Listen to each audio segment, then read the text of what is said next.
Halo, nama saya Ami. Selamat datang di Startup Talk Hub.id. Hub.id adalah program startup dari Kementerian Komunikasi dan Informatika Republik Indonesia. Bersama saya sekarang sudah ada Mas Mumu dari Fami. Halo Mas Mumu, apa kabar? Halo Mbak Ami, apa kabar? Baik. Oke deh. Sebelumnya aku pengen nanya nih, sebenarnya Fami itu apa sih? Sebenarnya Fami itu adalah platform parenting, Mbak, di mana orang tua tuh bisa belajar buat ngendalin emosi dia sebagai orang tua dan juga belajar seputar pengasuhan agar dia nggak struggle banget tuh sebagai orang tua. Gitu. Oh, lebih kayak ke edutech gitu ya? Iya, tapi edutech. buat parenting? Buat parenting. Oke, baik kalau gitu. Aku pengen nanya nih, asal-muasalnya Fami itu dari mana sih? Sebenarnya it's a long story gitu ya. Jadi 7 tahun yang lalu kita dulu pernah bikin startup parenting tanpa kontrol gitu kan ya untuk kontrol HP anak namanya Kakatu. Dulu sampai download hampir 600.000 orang tua gitu ya. Nah ternyata kenapa dulu bikin kayak gitu? Karena teman-teman juga ngelihat masalah di lapangannya bahwa anak-anak udah mulai kecanduan gadget. Plus saya juga pribadi dulu mantan pecandu game juga. Jadi saya dulu bisa main game sampai 30 jam nonstop lah gitu kan ya. Singkat cerita baru nyeselnya itu ketika kedua orang tua meninggal 2 minggu sebelum wisuda waktu itu. Nah makanya 2014 tuh kita bikin Kakatu dengan misi nyelamatin anak-anak dari kecanduan gadget lah, biar main gadgetnya itu bijak gitu. Nah ternyata 5 tahun kita berjalan, yang kita temuin di lapangan ternyata si Kakatu ini tuh sangat disenangi oleh orang tua. Orang tua kan seneng ngontrol HP anak, tapi di mata anak ini jadi ancaman gitu kan ya. Jadi dia tuh kesal banget karena diblokir mulu sama orang tua gitu. Karena di sana kenapa? Karena adanya komunikasi yang renggang antara orang tua dan anak. Nggak terjalin dengan baik. Nah, jadi ternyata masalah utama itu adalah all about parenting, all about communication gitu kan ya. Itu kenapa akhirnya kita pengen bikin impact yang lebih gede dengan bikin Fami.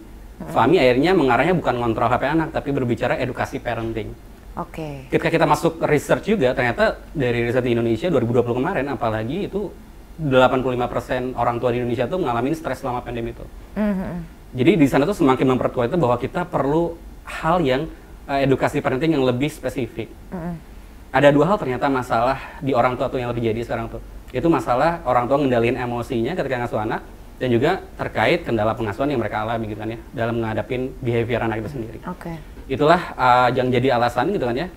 Kenapa kita akhirnya bikin Fami gitu ya. Oke. Sebenarnya gini, aku lebih pengen nanya, kalau misalnya anak kecanduan gadget itu sebenarnya impact-nya tuh apa sih? Itu banyak banget Mbak. Ini dari saya dulu ya. Jadi itu bisa ngerusak kehidupan kita sendiri dan juga kehidupan kita dengan lingkungan gitu kan ya. Dulu saya sampai lupa mandi, lupa makan gitu. Mandi paling seminggu 2 kali gitu kan ya. Terus seminggu lupa 2 waktu. kali? Ya masih lah ya. Tapi terus dulu tuh sampai lupa waktu kan ya, sampai 30 jam nonstop karena kita nggak bisa ngontrol diri. Kemudian dulu jadi suka menyendiri. Jadi yang kita tuh ada perubahan perilaku ya. Kalau WHO tuh bilang di salah satu statementnya gitu kan ya, itu perubahan perilaku itu berjalan 6 bulan atau 12 bulan gitu kan ya. Jadi yang tadinya saya tuh seneng diajak ke swalayan, kemana ke pantai. Pas udah kecanduan tuh saya nggak mau tuh. Pengennya ngedekam aja di kamar, main jadi game antisosial gitu ya. kan ya. Yang keempat adalah biasanya kita tuh jadi sering marah-marah Mbak, sering ngegas. Dulu kan saya tuh anak yang sopan banget ya, sama orang tua tuh salim segala macam. Tapi udah mulai kecanduan tuh udah ngomongnya udah inilah kasar banget gitu kan ya sama orang tua tuh. Kemudian dulu saya juga sempat jadi ngelakuin hal yang tidak baik juga. Misalnya mencuri, berbohong gitu kan ya. Buat apa sih sebenarnya mencuri, berbohong tuh? Buat dapetin duit, buat apa? Beli item dan segala macam. Sebenarnya saya tuh nyadar waktu itu bahwa ini tuh hal yang nggak baik ya. Tapi karena udah kecanduan, kita tuh nggak bisa kontrol diri. Jadi campaign yang dilakukan Kakatu dulu adalah gadget tuh netral gitu kan ya. Main game ya boleh, asal ada batasannya. Tapi kalau udah nggak bisa ada batasan itu perlu diobatin gitu kan, namanya kecanduan gitu. Berarti sekarang dari produk yang dulu itu menjadi Fami ini jadi lebih escalate topik pembahasannya ya berarti ya dari gadget itu terus jadi sekarang menjadi the holistic parenting akhirnya tuh. Karena masalah di orang tua sama anak tuh masalah tantrumnya. Gadget tuh cuma satu dari sekian banyak masalah di dalam keluarga lah gitu kan ya. Nah makanya kita pengen bahwa generasi yang hebat tuh kan lahir dari keluarga yang hebat ya. Keluarga yang hebat ya dia do better parenting gitu kan ya, positive parenting. Nah itu yang kita ingin coba empower dan support bareng-bareng. Kalau untuk sekarang itu most common topik yang dibahas parenting itu apa sih? Di Fami maksudnya? 2 hal Mbak, itu pengendalian emosi. Jadi kita ada program pendampingan gitu Mbak, buat orang tua bisa mampu ngendalin emosi. Kedua masalah terkait perilaku anak, behavior lebih tepatnya. Misalnya nih anak dia nggak mau nurut. Anak misalnya nggak mau dengerin, anak misalnya ngomong keras sama orang tuanya. Anak misalnya dia tingkah lakunya lari-lari mulu gitu kan ya, dan segala macam. Nah, jadi dua hal itu sebenarnya, pengendalian emosi sama behavior anak yang kita masuk common topics nih. Oh, oke. Tapi bukannya itu malah kecenderungan berkebutuhan khusus ya? Enggak, Mbak, sebetulnya kayak karena dulu suka dibilangin gitu kan sama my mom gitu kan, kalau misalkan punya anak yang terlalu aktif, hyperactive, there must be something wrong with it gitu kan. Apakah ada kecenderungan ke situ sebenarnya? Itu salah satunya. Jadi perilaku anak tuh misalnya gini, Mbak, remaja tuh dia nggak mau ngomong sama orang tuanya misalnya tuh kan ya. Itu kan sering terjadi tuh. Orang tuanya kaget, kenapa sih dia jadi nggak mau cerita sekarang gitu kan ya. Orang tua nggak tahu harus kayak gimana. Nah, itu salah satu perilaku anak yang bikin dia tuh deg-degan. Atau misalnya ini anak susah banget diingetin suruh berhenti main gadget misalnya, suruh ngebantuin orang tua tapi malah dia ngelakuin hal yang lain aja, nggak pernah dengerin. Nah, itu kan perilaku ya. Jadi nggak serta-merta terkait kebutuhan khusus saja, bahkan daily children's behavior tuh yang kita angkat di sini tuh. Benar-benar spesifik banget. Apakah ini hanya children aja atau teenagers juga? Sebetulnya kita sekarang tuh dari range TK sampai SMP sih, Mbak. Range TK. Jadi masih inilah ya, young learners lah ya jatuhnya. Ya, lebih ke young learners. Betul. Oke. Kalau misalnya gini, apakah platform ini juga bisa ada kayak sejenis bisa konsultasi secara pribadi? Atau general aja ada tips and triknya aja yang bisa di-share gitu? Nah, itu yang kita lihat masalah di lapangan, Mbak. Jadi kan kita mulai farm itu di tahun 2019 ya, Mbak ya. Dengan model dulu tuh bikin kuliah WhatsApp sebelum ada pandemi gitu kan ya, bikin kelas online di WhatsApp. Kita bikin langsung namanya Q&A session, Mbak. Karena gini, kalau masalah tuh sekarang banyak banget ilmu di Google ya, Mbak ya, di artikel. Tapi di sana tuh kebanyakannya umum atau bahkan kadang clickbait juga gitu kan.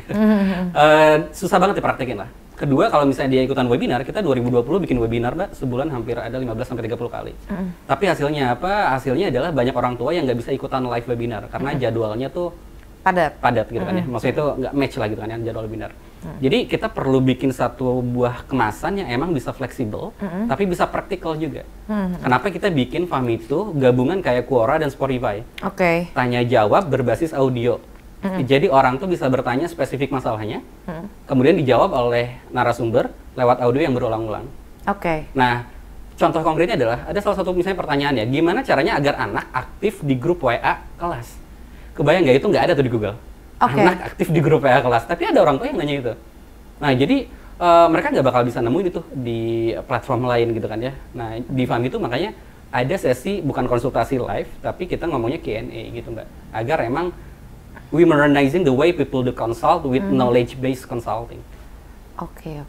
Tapi apakah kebutuhan dari, maksudnya gini loh, orang seperti yang tadi disebutkan kan, orang tua milenials itu sedikit lebih sibuk dan beberapa orang tua milenial itu sebenarnya they feel like they have their own way to raise their kids gitu kan. Apakah itu menjadi sebuah tantangan gitu untuk kami, dan bagaimana sih cara ininya, penetrate-nya? Menarik masalah new mom ini ya, Mbak ya. Karena kan mereka udah terpapar informasi banyak banget. Nah, makanya kita tuh di Fahmi itu berusaha untuk ngambil topik yang benar-benar spesifik dan aplikatif. Jadi kita nggak ngomongin general. Nah, gimana cara agar mereka tuh kan punya their own way gitu to do parenting. Menariknya adalah justru, Mbak, ada juga orang tua yang butuh validasi, Mbak. Yang dia lakuin itu udah bener atau enggak. Itu sering banget terjadi di Fahmi. Jadi mereka nanya apakah yang mereka udah lakuin sama anak terkait anak umur 2 bulan, 3 bulan tuh udah bener atau enggak. Nah, ada juga orang tua milenial yang nyari validasi di Fahmi itu. Ya, kedua adalah di sini kita bener-bener tanda kutipnya tuh nggak ngomongin teoritis gitu kan ya. Hanya teoritis saja. Mbak, misalnya nanya satu hal ya, Mbak ya. Nanti bakal dijawab sama narasumber tuh range-nya cuma 5-10 menit, Mbak. 5-10 menit itu udah include why and how. Jadi nggak bertele-tele, nggak harus panjang gitu kan ya. Jadi benar-benar bite size lah sih kontennya tuh.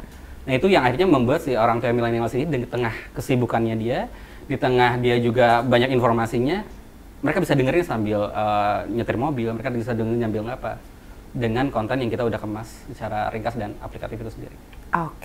Baik kalau gitu. Sekarang mau nanya nih, kira-kira Fahmi itu uniknya apa sih dibandingkan, maksudnya parenting edutech itu lumayan banyak, lumayan familiar kan, dengan topik pembicaraan yang berbeda-beda. Gitu kan. Sebenarnya unik poinnya tuh apa sih dari Fahmi? Yang pertama adalah kita tuh sebetulnya bisa dibilang we are the first audio-based question and answer parenting platform. Jadi biasanya kan kalau parenting platform berupa artikel gitu kan ya, kemudian atau berupa full video gitu kan ya. Nah, kita ngelihat behavior tanda kutip emak-emak gitu kan ya, yang mereka tuh sekarang tuh udah mulai terbiasa dengan namanya podcast. Nah, jadi kita approach-nya tuh adalah audio base-nya tuh. Jadi bisa didengerin nyambi. Karena user behavior yang kita selalu tanya ke user tuh, Ibu kalau dengerin Fahmi itu sambil apa sih dengerin webinar? Ya kadang sambil nyetrika, ya kadang sambil ngurusin rumah, kadang ngurusin anak, atau sambil kerja juga, atau sambil nyetir. Oke. Berarti emang podcast salah satu poin utamanya. Itu yang jadi differentiation-nya. Yang kedua adalah Q&A base, Mbak. Jadi kita nggak ngomongin tips yang langsung dari kita ya Mbak ya. Kita memastikan konten yang ada di Fahmi itu dari kebutuhan users. Jadi semua konten yang di-develop di Fahmi itu bukan yang kita provide, ini lo harus belajar ini gitu kan ya. Enggak, tapi kita ngelihat orang bisa bertanya dan itu bakal jadi bank konten di Fahmi itu. Yang orang tuh bisa bertanya. Menariknya adalah masalah spesifik yang dialami satu orang tua, itu ternyata dialami oleh banyak orang tua juga. Iya.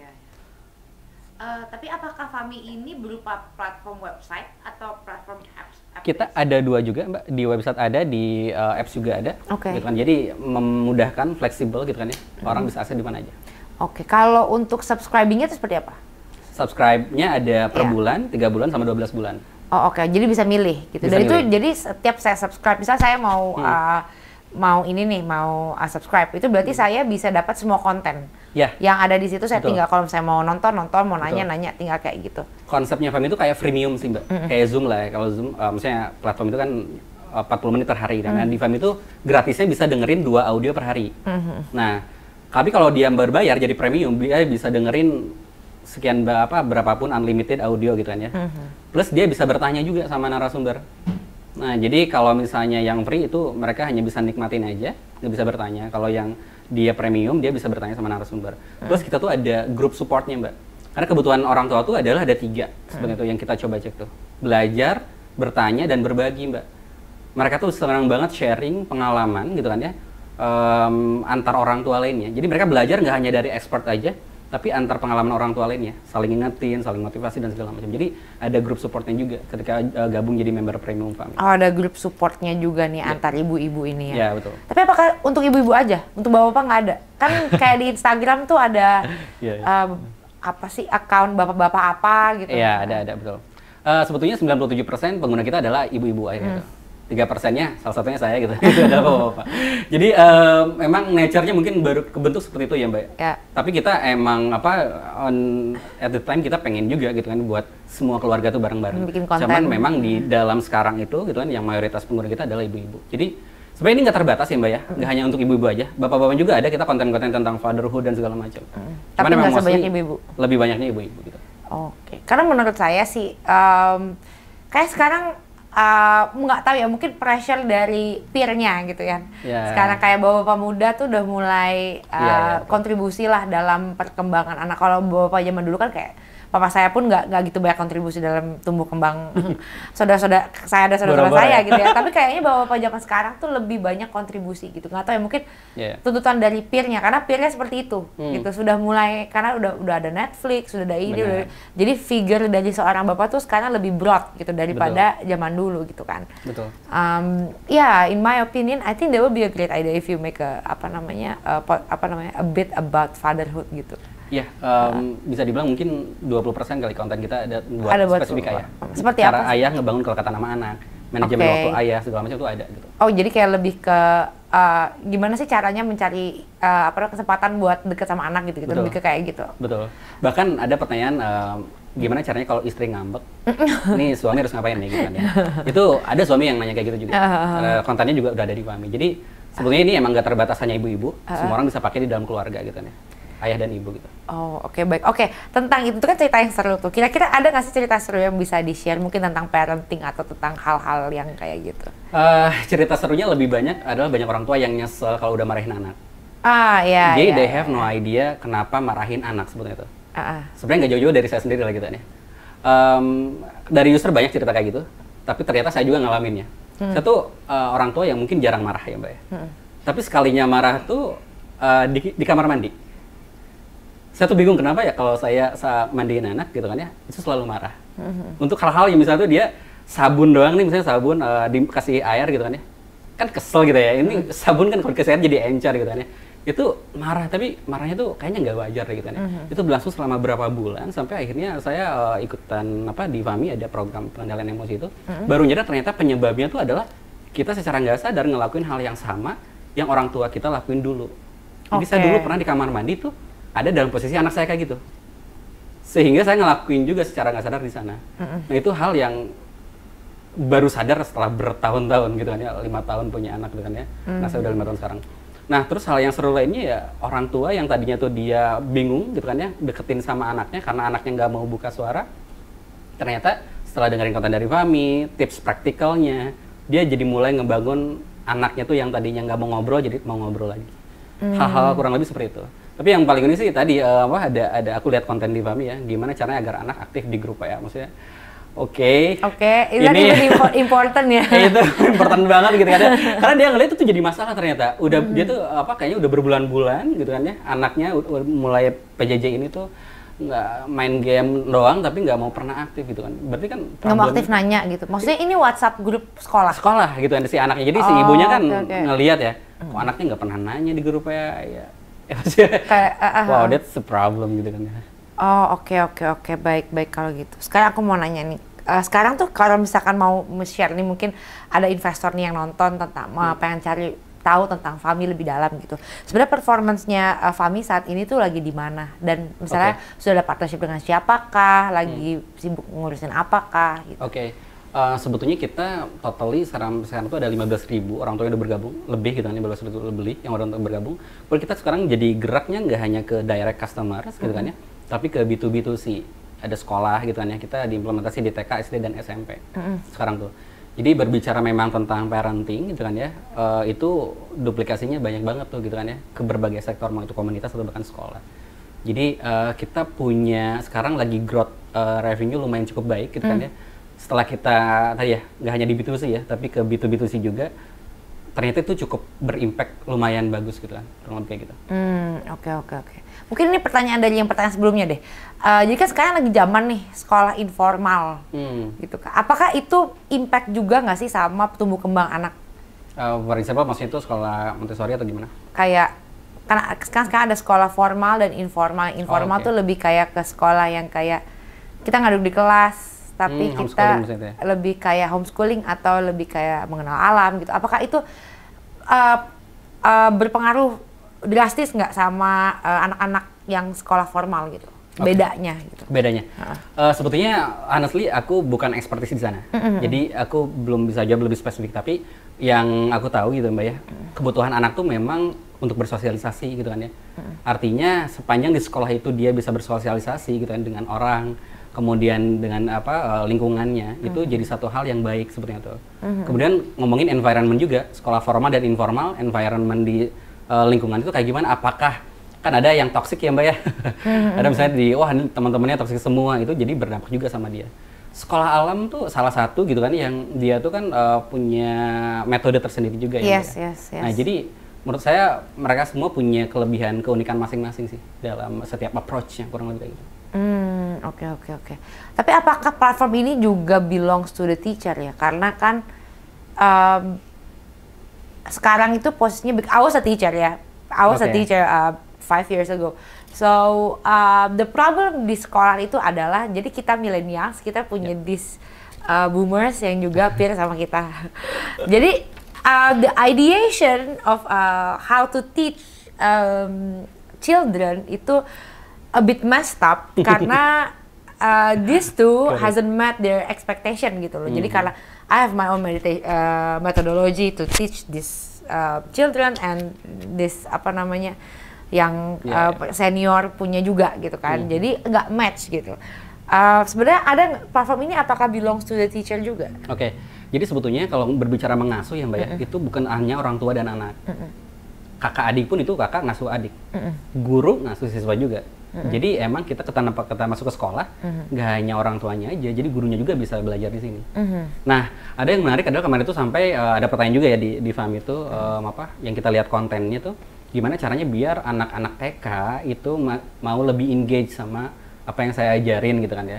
Ada guru yang nanya kayak gitu. Artinya memang ini mengasuh sebenarnya holistik gitu kan ya. Walaupun kita fokusnya sama orang tua. Nah, berbicara tadi memang kita ngasih pemahaman gitu kan ya. Biasanya kalau di webinar di activation ya Mbak ya, bahwa dulu mungkin anak-anak dulu nggak punya paparan informasi yang luas seperti sekarang. Iya.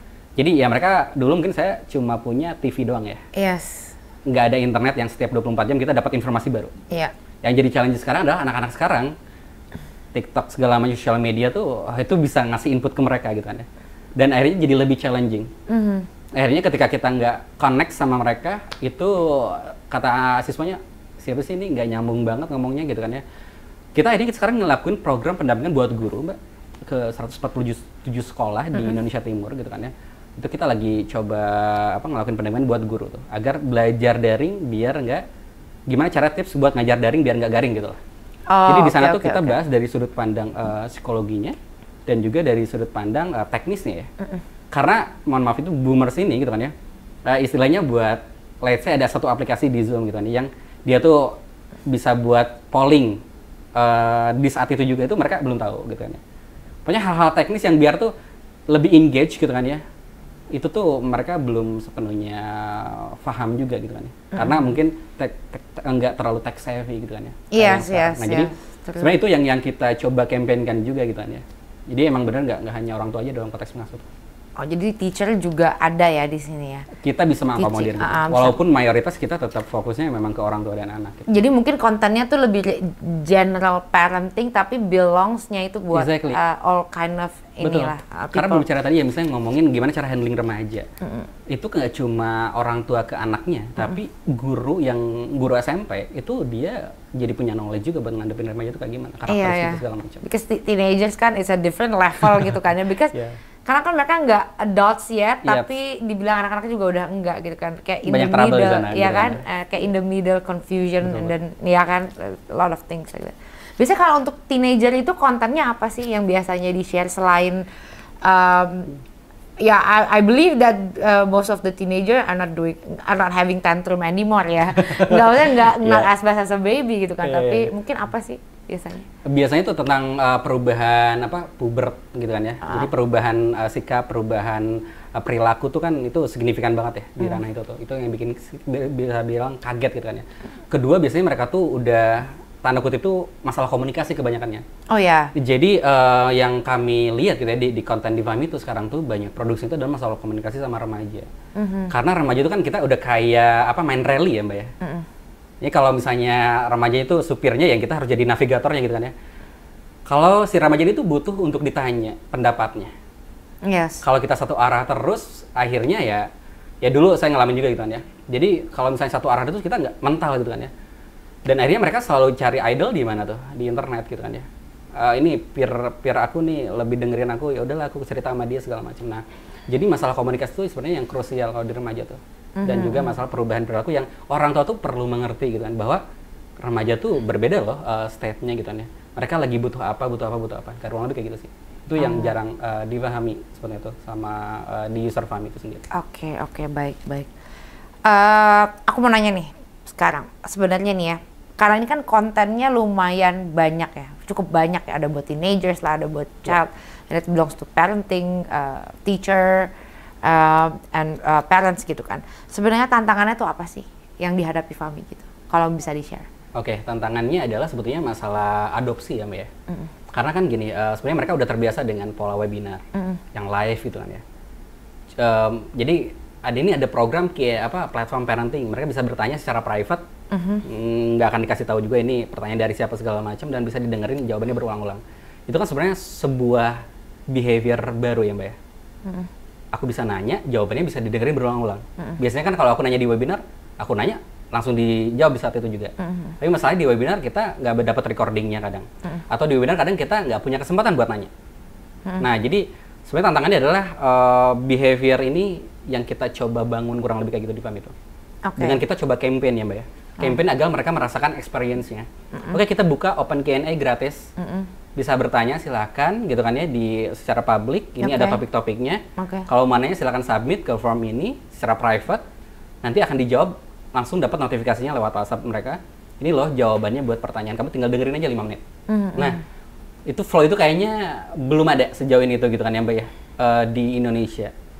Itu sih yang kita coba bangun tuh challenge. How would you monetize your business actually?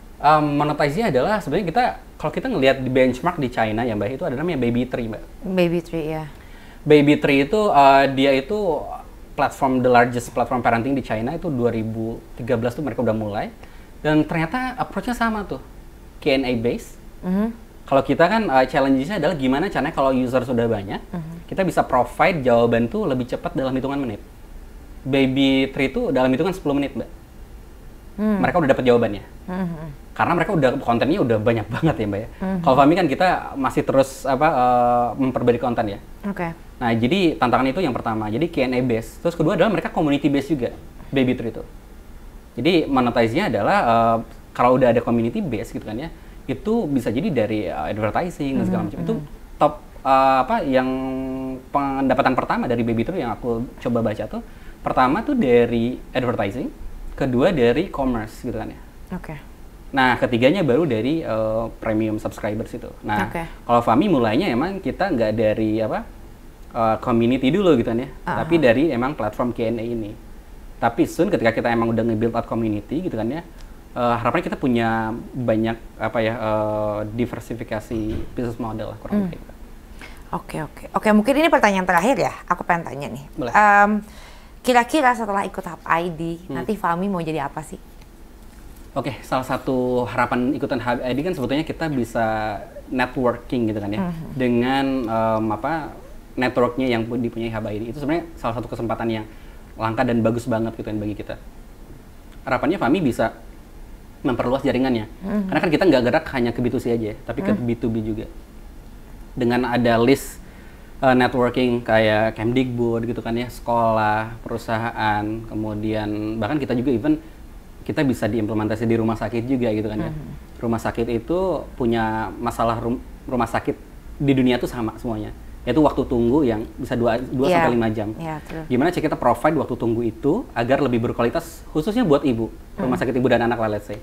Jadi kita provide akses Fami yang mudah banget, tinggal scan QR code, kemudian mereka bisa dengerin spesifik cuma 5 sampai 10 menit. Jadi sembari nunggu mereka bisa dengerin hal yang berkualitas, bahkan bisa digunakan after service 2 kali 24 jam gitu kan ya di Fami itu. Nah, jadi sebetulnya dengan adanya network di Hub ID itu kita harapannya bisa punya banyak jejaring gitu kan ya. Si produk ini bisa dimasukin ke berbagai stakeholders tersebut gitu, Mbak.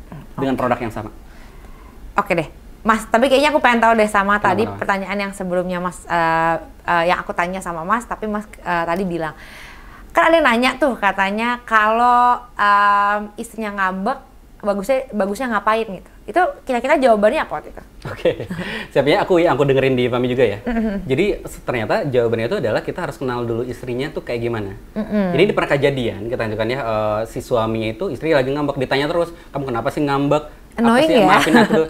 Istrinya cuma butuh time out, butuh berhenti dulu, butuh relax dulu. Nah, jadi yang pertama adalah harus kenal dulu istrinya tuh butuh apa ketika lagi marah.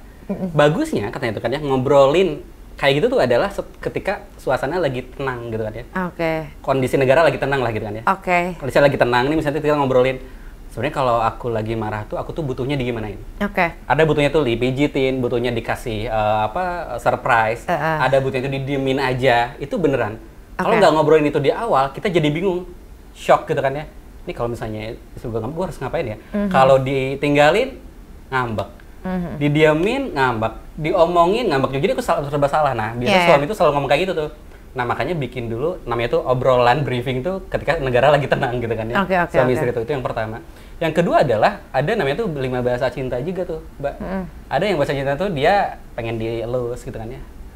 Physical touch gitu. Ada yang memang dikasih obrolan gitu, dikasih surprise gitu kan ya. Atau bahkan ada istri yang dia nggak akan ngambali ketika suaminya langsung beberes aja tuh, Mbak. Ada act of service namanya tuh. Jadi langsung beberes rumah udah clean gitu kan ya. Kemudian mandiin anak, itu si istri tiba-tiba jadi happy lagi. Nah, itu yang terkait gimana cara menghadapinya ya waktu pertama. Tapi setelahnya, Mbak, banyak banget masalah yang nggak selesai itu ternyata. Oh, ini udah nggak ngambek lagi, udah aja gitu, berjalan seperti biasa. Tapi masalah itu tuh belum diselesain tuh. Jadi ketinggalan aja. Ketinggalan, gitu? Jadi dilupain aja. Nah, baiknya itu tuh diobrolin lagi, Mbak. Kemarin tuh ngambek kenapa dan apa yang sebenarnya kamu butuhin. Contoh konkret nih, Mbak ya. Kemarin tuh biasanya gini, ya udah deh aku minta maaf buat kemarin. Itu tuh abstrak tuh, Mbak, ternyata kata expert tuh. Aku minta maaf deh buat kemarin, minta maaf buat apa? Perlu bener-bener detail. Aku minta maaf karena kemarin aku sempat nggak ngebales WA kamu 2 menit gitu kan ya setelah kamu nge-WA misalnya ya gitu kan. Jadi harus benar-benar spesifik minta maafnya karena apa, itu yang pertama. Karena kadang si istri tuh cuma pengen validasi aja. Sebenarnya lu nyadar nggak sih salah kamu teh sama aku gitu. Kadang kan di suami juga apa ya dia ngajar, dari itu dia ngajar atau dia nggak mau juga ngomong gitu, gengsi juga ngomong. Nah pertama adalah kalau dia emang nggak nyadar, istri harus ngasih spesifik juga Mbak. Aku tuh marah sama kamu karena apa? Tadi ya, karena kamu tuh ngebalas WhatsApp aku tuh telat 3 menit misalnya. Aku pengen kamu ngebalas tuh semenit gitu kan. Jadi kalau dia cuma marah sama kamu gara-gara kamu nggak balas WA aku, karena aku udah balas 5 menit kemudian gitu. Nah jadi perlu hal dikomunikasikan setelah tenang tuh, bahwa kayak yang kemarin terjadi apa dan kebutuhan dia tuh apa. Jadi di nextnya tuh itu kalau udah kejadian kayak gitu, suami harus tahu harus ngapain gitu kan ya, dan tahu apa yang lagi dibutuhin oleh istri itu sendiri. Oke, baik kalau gitu. Oke deh kalau gitu, tadi itu pertanyaan terakhir nih Mas, kita udah selesai sekarang. Mungkin kalau ada yang pengen tahu nih tentang Fami bisa ngecek di mana? Langsung aja ke websitenya di www.fami.ly atau family gitu kan ya, atau bahkan ke Instagramnya @fami_indonesia, atau ya di Play Store kalau di search aja Fami nanti bisa udah langsung muncul di sana. Di Android dan iOS juga ada ya? Ada sebetulnya, yang update-nya paling di Android gitu kan ya. Oke deh kalau gitu. Oke, terima kasih banyak Mas sudah hadir dalam acara kita hari ini. Sama-sama, Mbak. Oke, baik, terima kasih sudah menyaksikan startuptalkshub.id. Anda dapat mengikuti program perkembangan kami di startup.id sosial media kita. Dan jangan lupa juga untuk subscribe ke channel YouTube kita yang ini. I'll see you again next time. Bye-bye.